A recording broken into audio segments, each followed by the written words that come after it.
Ed Gunderson, former head of the FBI in Southern California. If you want the full story, you want to know what's going on, watch Wagener. Logically, I think it was created, expanded, radicalized in response to the system of no-fault divorce. No-fault divorce began in 1969 in California, in the 1970s in the rest of the country.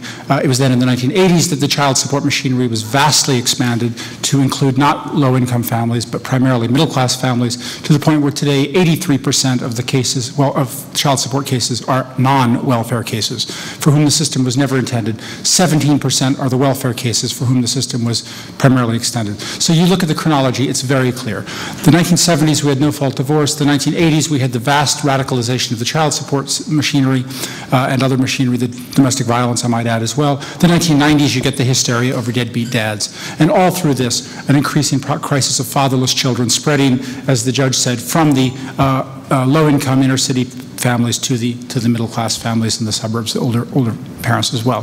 So it's quite clear what's going on here. It is an abuse of government power, almost, I would say, virtually 100%. The cures for this, again, I'll be very succinct about this. As was said in the film, a presumption of shared parenting would cut the Gordian knot here to a large extent.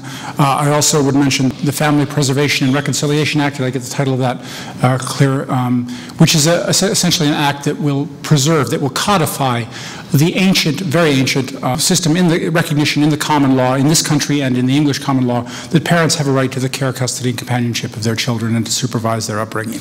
There's decades, if not centuries, of case law establishing this. The FPRA will simply codify this. It's simply common sense. Once these measures are brought out into the open, into a public debate, they're no-brainers. They're virtually undebatable.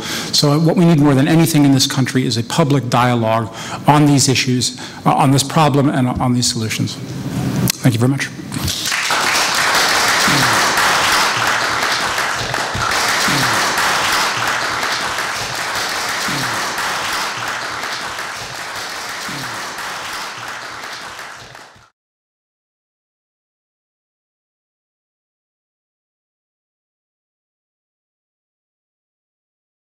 It is an abuse of government power, I would say virtually 100%. It is an abuse of government power, I would say virtually 100%. It is an abuse of government power, I would say virtually 100%.